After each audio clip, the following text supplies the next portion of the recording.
Hello students. आज मैं positive psychology के सेक्शन ए का टॉपिक सेकंड और ये हैप्पीनेस के विषय में बताऊंगी कि प्रसन्नता क्या है।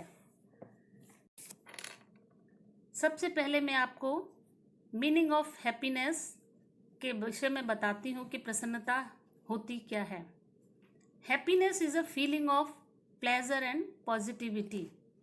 जब कोई व्यक्ति किसी चीज़ से अच्छा, उत्साहित और संतुष्टि का अनुभव करता है, वह व्यक्ति प्रसन्न माना जाता है। ये एक प्रकार से प्लेजर, सुख की अनुभूति और सकारात्मकता है।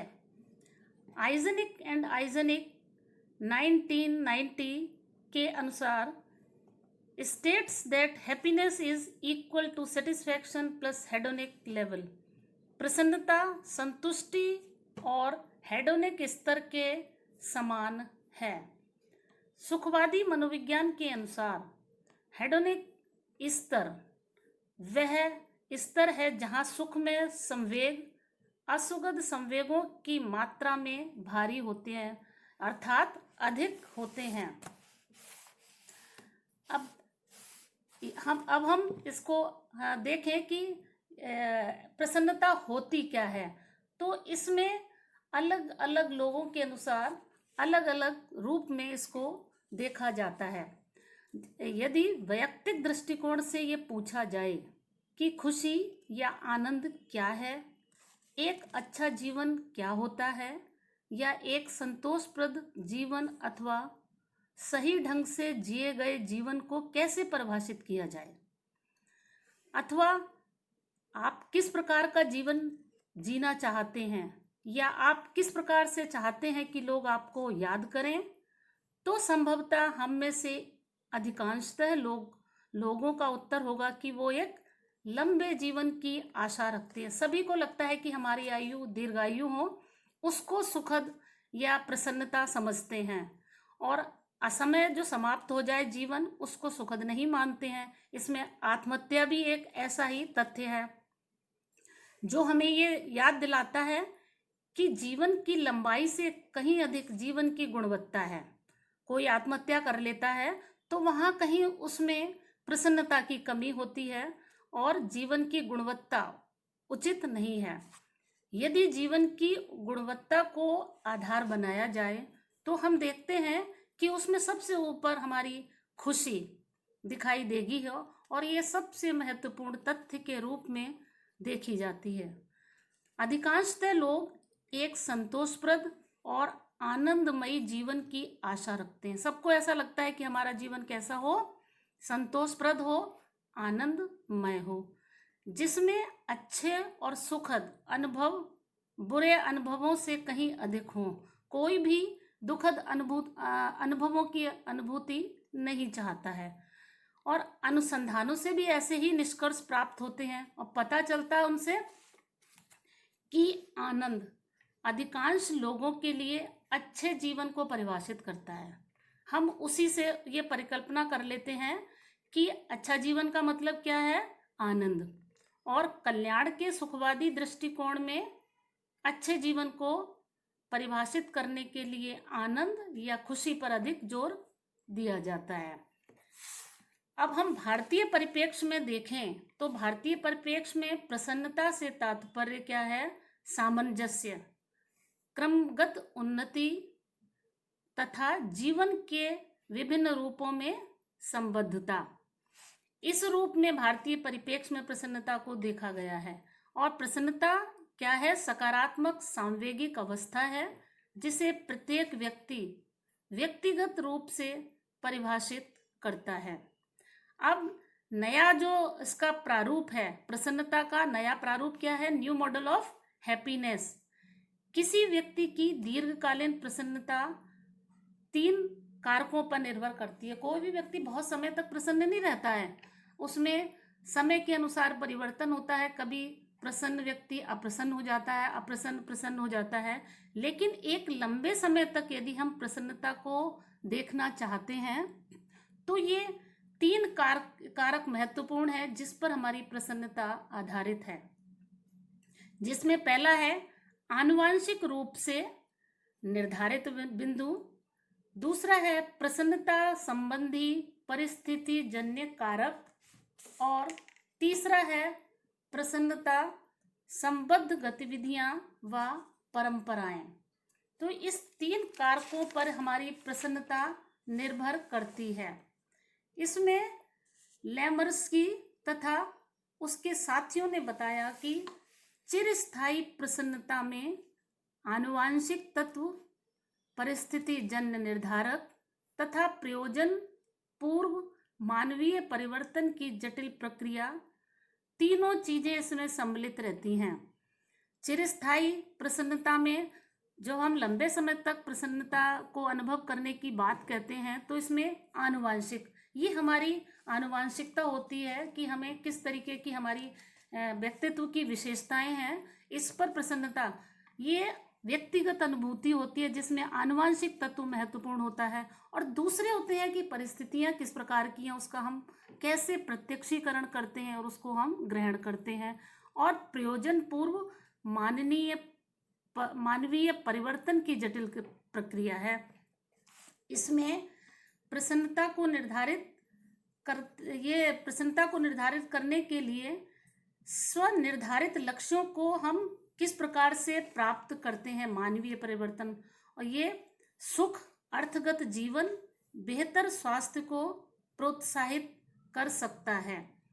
आनुवंशिक कारक को इन्होंने बताया कि 50% जनसंख्या में विचलनशीलता के रूप में, दूसरा जीवन की परिस्थिति में 10% और प्रयोजनात्मक गतिविधियां 40।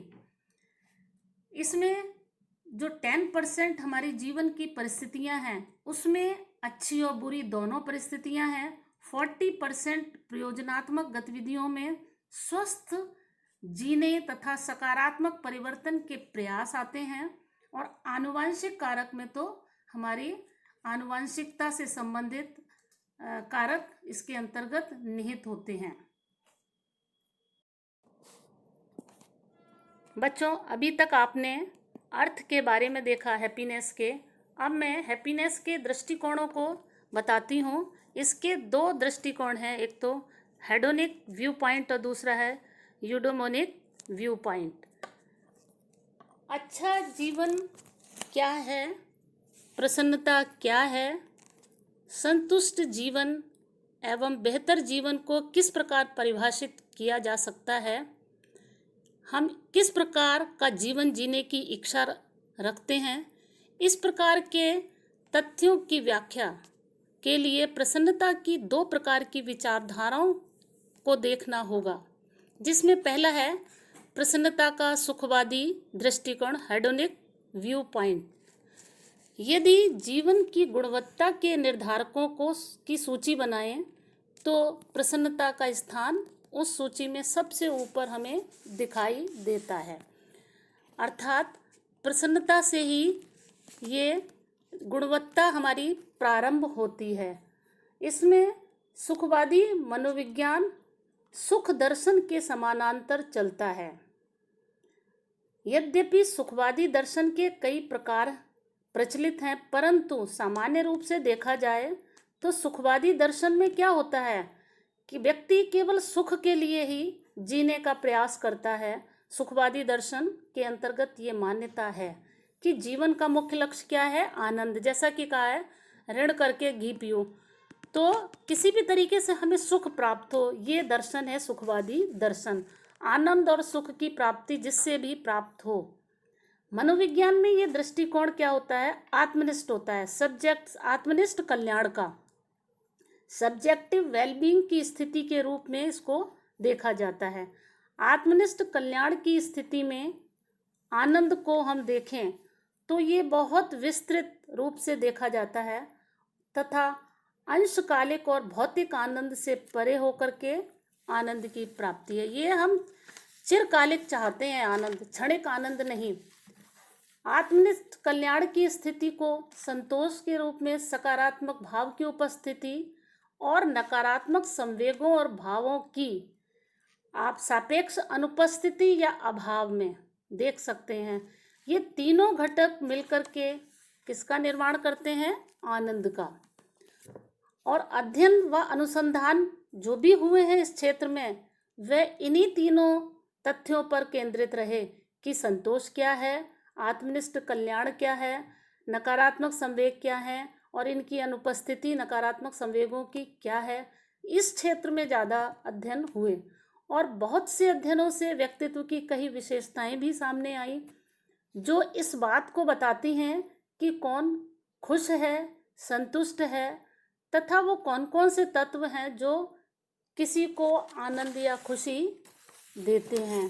तो अनुसंधानों के आधार पर हमें ये ढूंढने में सहायता मिली।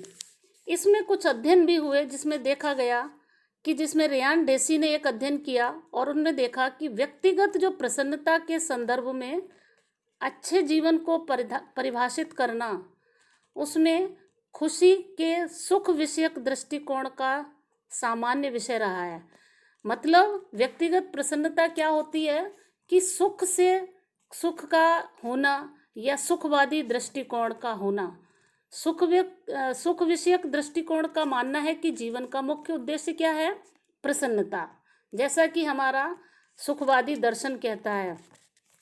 ऐसे ही डायनर ने देखा कि जो हमारा व्यक्तिगत आत्मगत खुशी या प्रसन्नता है वो विस्तृत दृष्टिकोण है। इसके अंतर्गत जीवन संतुष्टि के रूप में उसको परिभाषित किया गया है और सकारात्मक प्रभाव की उपस्थिति और नकारात्मक प्रभाव की अनुपस्थिति इसमें शामिल हुई है। हेडोनिक इसको ट्रेडमिल सिद्धांत के रूप में भी देखा जाता है।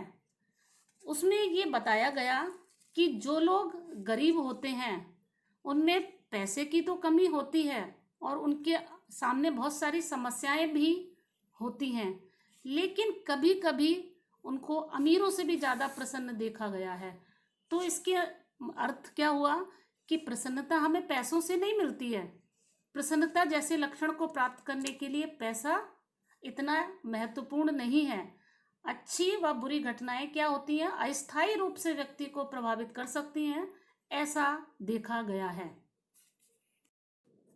हेडोनिक व्यू पॉइंट के अंतर्गत जो हेडोनिक ट्रेडमिल सिद्धांत की बात कहते हैं तो उसको ट्रेडमिल के समान माना गया है। इसमें ब्रिकमैन एवं कैंपबेल ने बताया कि जिस प्रकार ट्रेडमिल पर व्यक्ति चलता जाता है किंतु वह कहीं नहीं पहुंचता, उसी प्रकार हमारे सांवेगिक अनुभव परिवर्तनशील हैं, लेकिन दीर्घकालिक प्रसन्नता का स्तर परिवर्तित नहीं होता।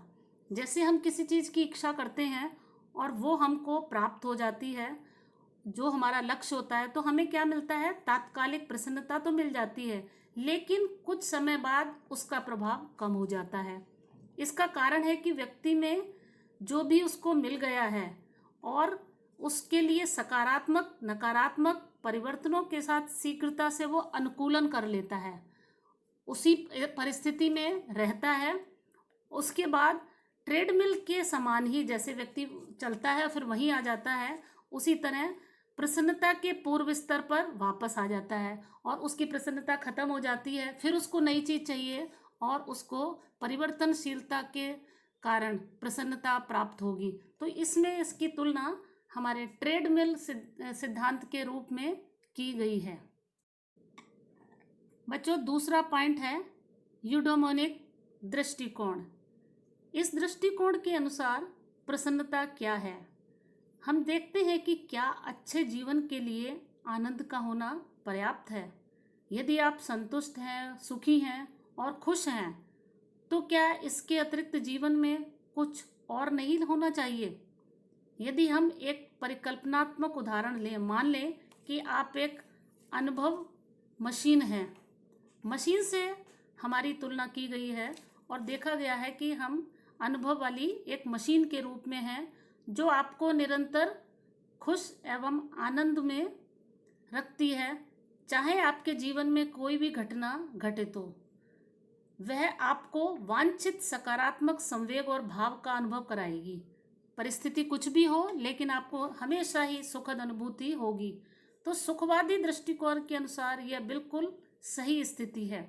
सुखवादी दृष्टिकोण तो यही कहता है कि हमेशा हमें सुख चाहिए, और तथा आप जीवन में हर समय खूब मात्रा में आनंद अनुभव करते हैं। लेकिन क्या वास्तव में ये ठीक होगा? ऐसा देखा जाता है कि ये हमेशा उपयुक्त नहीं होता है। यदि एक स्थिति निरंतर बनी रहती है, हमेशा सुख की स्थिति भी हमारे लिए कष्टदायक हो सकती है। हो सकता है कुछ समय के लिए हम उसे आनंद करें और यह स्थिति हमें अच्छी लगे, लेकिन बहुत सारे भाव, रसों और संवेगों में से केवल एक का अनुभव वास्तव में हमारे जीवन की विविधता और चुनौतियों से भरे जीवन को निर्धन बना देता है। हमें जीवन में सब कुछ चाहिए। हमें सुख की अनुभूति तभी होगी जब हमें दुखद अनुभूतियां होंगी। तो ये चुनौतियां भी चाहिए जीवन के अंतर्गत, तब हमें जो भी अच्छी सुखद परिस्थिति मिलेगी सकारात्मक, हमें उसमें सुख की अनुभूति होगी। तथा सभी परिस्थितियां समस्याओं के प्रति एक प्रकार की प्रतिक्रिया जीवन को क्या बना देती है? नीरस बना देती है, और उसमें हमें एक प्रकार का उबाऊपन होने लगता है। ऐसी स्थिति में हम बहुत कुछ ऐसा भी खो सकते हैं जो महत्वपूर्ण हो हमारे लिए। जैसे भय क्या होता है? वैसे तो एक नकारात्मक संवेग है जो हमें ऐसे चुनाव करने के लिए प्रेरित करता है जिससे कि हम किसी हानि से अपने को बचा सकें। भय और अन्य नकारात्मक संवेगों की अनुपस्थिति में क्या होता है? हमारा चुनाव गलत हो जाता है। हम खुश रहेंगे लेकिन लंबे समय तक जीवित नहीं रहेंगे। इसमें सेलिगमैन क्या कहते हैं? हम ऐसी अनुभव मशीन को पसंद नहीं करेंगे क्योंकि हम इससे कई अधिक सकारात्मक संवेगों और अनुभवों को प्राप्त करने के अधिकारी हैं, जिसमें जीवन व्यवहार की वास्तविक विशेषताएं, गुण समाहित हों। केवल हमें मशीन की तरह एक लगातार एक ही तरीके की परिस्थितियां बिल्कुल पसंद नहीं आती हैं।